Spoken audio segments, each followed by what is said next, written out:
ในโมดูลที่ 4 พวกเขาได้กล่าวถึงรายละเอียดเกี่ยวกับวิธีการคิดไล่ของการเพิ่มชีวนานาพันธุ์ซึ่งเป็นผลเนื่องมาจากการดำเนินการทดแทนชีวนานาพันธุ์แบบครบถ้วนด้วยการสมเทียบผลได้รับอยู่ในพื้นที่ระหว่างการจำลองสถานการณ์สดเสยและทฤษฎีการขัดแย้งกับข้อเท็จจริง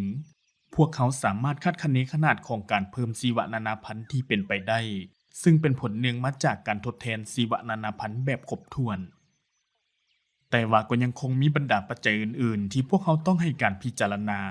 ซึ่งอาจจะเพิ่มขนาดของพื้นที่การสดเสยหรือจำนวนของการดำเนินการสดเสยที่จะต้องดำเนินการเพื่อรับประกันว่าจะมีการทดแทนชีวนานาพันธุ์เท่าเดิมทั้งในสถานที่ที่มีการทดแทนชีวนานาพันธุ์แบบครบถ้วนและการพัฒนามี2ปัจจัยที่มีความสำคัญที่สุดคือความบ่แน่นอนและความล่าช้าประเด็นที่ 1ตามปกติแล้วมักจะเกิดมีความบ่แน่นอนเกี่ยวกับการทดแทนชีวนานาพันธุ์ที่พวกเขาอาจจะได้รับจากการทดแทนชีวนานาพันธุ์แบบครบถ้วนหลายกว่าการสูญเสียชีวนานาพันธุ์ที่เกิดจากการพัฒนายกตัวอย่างเช่นการฟื้นฟูถิ่นที่อยู่อาศัยตามธรรมชาติอาจจะเป็นปัญหาที่ยุ่งยากหลายและการทดแทนชีวนานาพันธุ์แบบครบถ้วนอาจจะสิ้นสุดลงด้วยผลสำเร็จเพียงแต่บางส่วนเท่านั้นซึ่งนี่หมายความว่าการเพิ่มชีวนานาพันธุ์จากการทดแทนชีวนานาพันธุ์แบบครบถ้วนจะต่ำกว่าที่ได้คาดคะเนไว้วิธีการหนึ่งในการอธิบายถึงความบ่แน่นอนแม่นการเพิ่มข้อกำหนดการทดแทนชีวนานาพันธุ์แบบครบถ้วนตามสัดส่วนการทดแทนชีวนานาพันธุ์แบบครบถ้วนด้วยการนำใช้วิธีการที่มีความเสี่ยงหรือวิธีการที่ยังบ่ได้ผ่านการทดสอบจะต้องมีขนาดใหญ่กว่าการสดเสยที่นำใช้วิธีการที่มีชื่อเสียงอยู่แล้วในลักษณะเดียวกันถ้าว่าพวกเขามีความบ่แน่นอนหลายอย่างเกี่ยวกับทฤษฎีการขัดแย้งกับข้อเท็จจริงของพวกเขาจากนั้นก็ควรเพิ่มข้อกำหนดการสดเสยเพื่อรองรับปัญหาดังกล่าวด้วยวิธีการนี้พวกเขาพยายามเฮ็ดให้มั่นใจว่าการทดแทนชีวนานาพันธุ์เท่าเดิมจะเกิดขึ้นโดยเฉลี่ย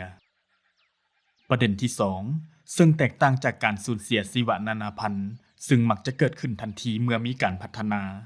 การเพิ่มชีวนานาพันธุ์จากการทดแทนชีวนานาพันธุ์แบบครบถ้วนจำนวนหนึ่งจะใช้เวลาดนนานในการพัฒนา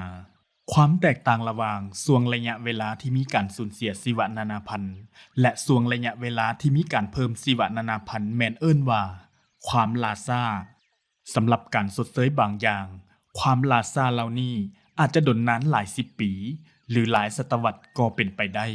แต่ว่าการสดเสยที่สร้างผลประโยชน์ในขณะนี้แม้นมีคุณค่าหลายกว่าการสดเสยที่สร้างผลประโยชน์เดียวกันในอีกระยะเวลา50ปีข้างหน้าด้วยเหตุผลบางประการยกตัวอย่างเช่นการสูญเสียถิ่นที่อยู่อาศัยของชนิดพันธุ์ที่ถูกคุกคามอาจจะเพิ่มความเสี่ยงต่อการสูญพันธุ์ของชนิดพันธุ์เหล่านั้นในระยะสั้นถึงแม้นว่าถิ่นที่อยู่อาศัยดังกล่าวจะถูกทดแทนในอนาคตที่จะมาถึงนี้ก็ตามการคิดไล่การทดแทนชีวนานาพันธุ์แบบครบถ้วนสามารถพิจารณาเอาความล่าช้าของเวลาโดยการนำใช้แนวทางที่เอิ้นว่าการลดคุณค่าตามกาลเวลาการลดคุณค่าตามกาลเวลาหมายถึงยิ่งคาดว่าจะมีการเพิ่มชีวนานาพันธุ์จากการทดแทนชีวนานาพันธุ์แบบครบถ้วนในอนาคตดนขึ้นเท่าใดคุณค่าก็จะลดลงหลายขึ้นเท่านั้นซึ่งนี่หมายความว่าจำเป็นที่จะต้องดำเนินการทดแทนชีวนานาพันธุ์แบบครบถ้วนในจำนวนที่หลายขึ้นสำหรับการสดเสยที่บ่ได้คาดหวังว่าจะมีการเพิ่มชีวนานาพันธุ์จนกว่าจะถึงเวลาอันยาวนานในอนาคตการคาดคะเนเวลาอย่างถูกต้องที่การเพิ่มชีวนานาพันธุ์จะมีการขยายตัวอาจแม่นปัญหาที่มีความท้าทายวิธีหนึ่งซึ่งเรียกร้องให้มีการดัดปรับข้อกำหนดการทดแทนชีวนานาพันธุ์แบบครบถ้วนเพื่อตอบสนองต่อปัญหาเช่นความบ่แน่นอนและความล่าช้าแม่นการนำใช้ตัวแทนการสดเสยซึ่งนี่หมายถึงเพียงจำนวนผลประโยชน์การทดแทนชีวนานาพันธุ์แบบครบถ้วนที่มีความจำเป็นสำหรับผลกระทบจากการพัฒนาที่ได้รับเท่านั้นที่มีการปรับปรุง ยิ่งการเพิ่มชีวนานาพันธุ์จากการทดแทนชีวนานาพันธุ์แบบครบถ้วนใช้เวลาในการพัฒนาดนนานเท่าใดและยิ่งจะมีความเสี่ยงสูงที่การทดแทนชีวนานาพันธุ์แบบครบถ้วนจะให้ผลได้รับน้อยกว่าที่คาดการไว้หรือแม้แต่กระทั่งความล้มเหลวตัวคูณการสดเสยก็ยิ่งจะหลายขึ้นเท่านั้นดังนั้นตัวคูณจึงแตกต่างกันไปขึ้นอยู่กับถิ่นที่อยู่อาศัยและการดำเนินการนอกจากนี้พวกเขายังสามารถพิจารณาจากช่วงระยะของขั้นตอนอื่นๆได้อีกด้วยตัวอย่างก็คือการคำนึงถึงการหัวซึมความเสี่ยงที่ถึงแม่นว่าการทดแทนชีวนานาพันธุ์แบบครบถ้วนอาจจะหยุดการถากถางป่าอย่างผิดกฎหมายในจุดที่ตั้งของการทดแทนการหลีกเลี่ยงการถากถางป่าอย่างผิดกฎหมายดังกล่าวอาจจะถูกทดแทนอยู่สถานที่อื่นซึ่งจะช่วยลดพรผลได้รับจากการทดแทนชีวนานาพันธุ์แบบครบถ้วนที่ได้มอบให้เป็นจำนวนรวมจำนวนการหักบัญชีที่ผิดกฎหมายแม้นยังคงบ่ได้รับผลกระทบตัวคูณสามารถนำใช้เพื่อวางข้อกำหนดพิเศษในการสดเสยสำหรับชนิดสายพันธุ์ที่หาได้ยากและถูกคุกคามโดยเฉพาะถึงแม้นว่าตัวคูณจะสามารถช่วยได้ก็ตามแต่วิธีการที่ดีที่สุดในการลดพรความบ่แน่นอนและความล่าช้าในการสดเสยแม้นการสร้างผลได้รับจากการสดเสยก่อนที่จะเกิดมีการสูญเสียจากการพัฒนาเมื่อมีการสร้างการสดเสยล่วงหน้าผลได้รับจากการสดเสยดังกล่าวบ่จำเป็นที่จะต้องมีการคาดคะเนและสามารถวัดแทกได้อย่างถูกต้องถึงพื้นดินถึงแม้นว่ายังจะมีความจำเป็นที่จะต้องคาดคะเนค่าการสดเสยที่ขัดแย้งกันก็ตามและสามารถลดตัวคูณลงได้หรือลบออกได้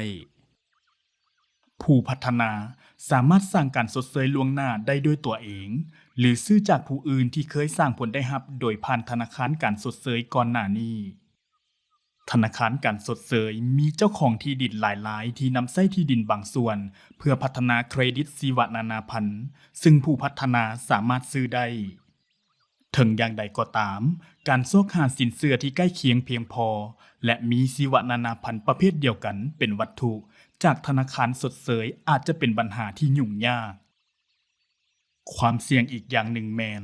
การรับประกันว่าผลประโยชน์การสดเสยได้ถูกสร้างขึ้นโดยเฉพาะเพื่อจุดประสงค์ในการนำใช้เป็นค่าสดเสยเป็นอย่างอื่นอาจจะมีความเสี่ยงที่ผลได้รับการสดเสยจะบ่สร้างผลประโยชน์ใหม่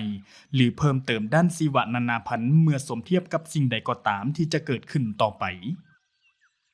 ยกตัวอย่างเช่นบ่อาจจะยอมรับได้ที่จะนับเวียกงานบูรณะที่ผ่านมาไปสู่การสดเสยย้อนหลังเว้นเสียแต่ว่า